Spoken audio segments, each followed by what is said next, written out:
Yeah, the difference, okay, we have the little difference, but now Indonesia level in.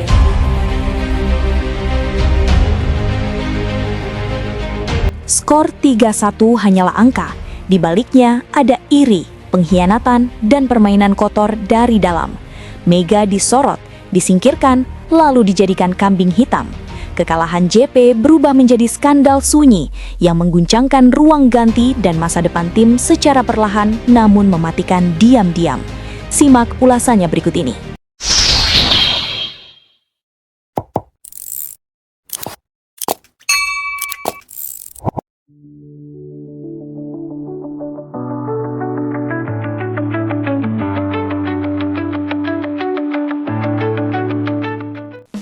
Persekongkolan jahat akhirnya terendus ke permukaan. Bau busuk yang sejak lama menyelimuti kekalahan janggal JP 3-1 kini tak lagi bisa ditutupi. Apa yang awalnya dianggap sebagai hari buruk, kesalahan teknis, atau sekedar kegagalan strategi, perlahan berubah menjadi cerita yang jauh lebih gelap dan mengerikan. Kekalahan itu bukan hanya soal skor 3-1 di papan pertandingan. Kekalahan itu adalah potret keruntuhan dari dalam. Sebuah tim yang tampak utuh di luar, namun rapuh dan retak di bagian terdalamnya. Sejak peluit akhir dibunyikan, publik tidak berhenti bertanya, benarkah JP kalah karena lawan memang lebih kuat, lebih solid dan lebih siap? Atau justru karena JP sedang melawan dirinya sendiri? Pertanyaan ini tidak muncul tanpa alasan. Terlalu banyak kejanggalan yang terlihat jelas bahkan oleh mata awam. Terlalu banyak momen yang tidak masuk akal bagi tim dengan materi pemain yang selama ini dielu-elukan sebagai salah satu yang terbaik. Dan semakin waktu berjalan, potongan-potongan fakta itu mulai menyatu, membentuk gambaran besar yang membuat siapapun yang melihatnya merinding. Bau busuk itu bocor dari set pertama, bukan dari satu kesalahan, tapi dari pola. Ritme permainan JP berantakan sejak awal. Umpan tidak mengalir, koordinasi terlihat kaku, komunikasi antar pemain nyaris tak terdengar. Yang paling mencolok adalah satu hal yang sulit diingatkan. Bola-bola krusial yang seharusnya menjadi makanan utama Mega justru jarang, bahkan nyaris tidak pernah sampai ke tangannya. Padahal Mega adalah senjata utama. Ia adalah pemain yang dibangun untuk menjadi poros serangan, pemecah kebuntuan, dan pembunuh momentum lawan. Mega berulang kali terlihat siap, tubuhnya terbuka, langkahnya pas, timing lompatannya sempurna, namun bola tidak datang. Ia membuka ruang, menarik blok lawan, menciptakan peluang, tetapi peluang itu seolah sengaja dibiarkan mati. Berkali-kali Mega hanya bisa menatap kosong lalu berlari kembali ke posisinya. Di tribun, penonton mulai gelisah. Mereka yang paham voli tahu ini bukan sekedar hari buruk, ada sesuatu yang salah. Teriakan kecewa mulai terdengar, bukan karena Mega gagal, tetapi karena Mega tidak diberi kesempatan. Mega terlihat frustrasi, namun ia tetap profesional. Tidak ada amukan, tidak ada gestur berlebihan, tidak ada protes keras. Ia memilih bermain dengan apa yang ada. Ia bertahan, ia menerima, ia mencoba membantu tim dengan cara lain. Ironinya justru di tengah tenggelamnya performa tim, Mega yang paling disorot. Set demi set berlalu, JP tidak pernah benar-benar terlihat utuh sebagai sebuah kesatuan. Seolah ada dinding tak kasat mata yang memisahkan satu pemain dengan pemain lain. Seolah ada agenda yang berbeda dalam satu jersey yang sama. Ketika kekalahan itu akhirnya resmi tercatat, drama sesungguhnya baru dimulai. Ruang ganti yang seharusnya menjadi tempat saling menguatkan, berubah menjadi ruang hening yang mencekam. Tatapan-tatapan kosong, emosi yang tertahan, dan kecurigaan yang menggantung di udara. Dalam situasi itu, Mega kembali melangkah ke depan sendirian. Ia meminta maaf kepada publik. Ia menunduk, ia menanggung beban yang seharusnya dipikul bersama. Sementara itu, beberapa pemain lain justru menghilang dari sorotan. Disebut-sebut menghindari sesi wawancara. Kontras itu begitu menyakitkan. Saat menang, kamera diperebutkan. Saat kalah, satu nama saja yang berdiri di depan. Di titik inilah Wilma akhirnya angkat bicara. Ia tidak mau lagi dijadikan tumbal. Ia tidak mau terus diam, sementara narasi busuk perlahan dibangun.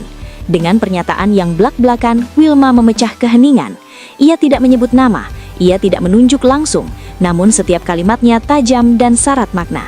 Wilma menegaskan bahwa ada masalah serius di dalam tim, dan masalah itu bukan soal teknis, bukan soal fisik, bukan soal strategi. Masalah itu adalah soal sikap. Ia menyebut adanya musuh dalam selimut, sebuah istilah yang tidak mungkin keluar tanpa alasan kuat. Kalimat itu langsung mengguncang internal tim. Pernyataan tersebut menjadi kunci yang membuka pintu gelap yang selama ini tertutup rapat. Isu pun merebak dengan cepat. Disebut-sebut setidaknya ada 3 pemain internal yang menyimpan rasa iri, ketidaksukaan, bahkan kebencian terhadap Mega. Bukan rahasia bahwa kehadiran Mega membawa sorot besar. Ia dipuji, dielu-elukan, dijadikan ikon. Dan bagi sebagian orang, cahaya itu terlalu menyilaukan. Dugaan yang beredar menyebut bahwa kecemburuan itu perlahan berubah menjadi sikap pasif-agresif di lapangan. Tidak ada konflik terbuka, tidak ada teriakan, tidak ada adu mulut. Yang ada adalah keputusan-keputusan kecil yang berdampak besar. Bola tidak dialirkan, kepercayaan diputus. Mega seperti sengaja dipinggirkan dalam sistem yang seharusnya dibangun untuk memaksimalkan kekuatannya. Akibatnya fatal. JP kehilangan identitas, kehilangan daya gedor, dan akhirnya kehilangan pertandingan dengan cara yang paling menyakitkan.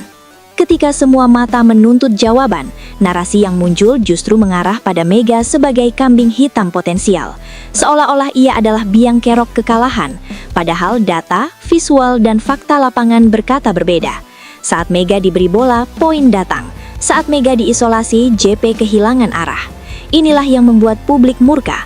Apakah ini hanya konflik ego biasa?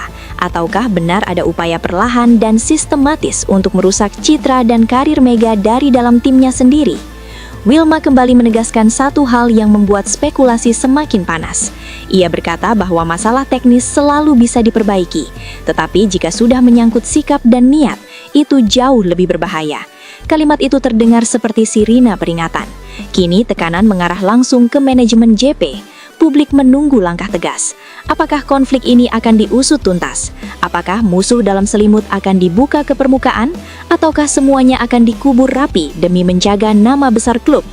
Satu hal yang tidak bisa disangkal, Mega bukan hanya sedang melawan lawan di lapangan. Ia sedang melawan situasi yang jauh lebih kompleks. Ia melawan ego, intrik, dan kemungkinan pengkhianatan dari dalam. Jika dugaan ini benar, maka kekalahan 3-1 itu bukanlah akhir cerita.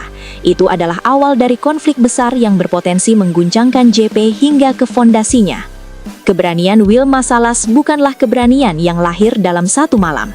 Ini bukan reaksi spontan akibat emosi sesaat. Ini adalah ledakan dari akumulasi rasa muak, iba, dan kemarahan yang dipendam terlalu lama. Wilma tahu betul risikonya.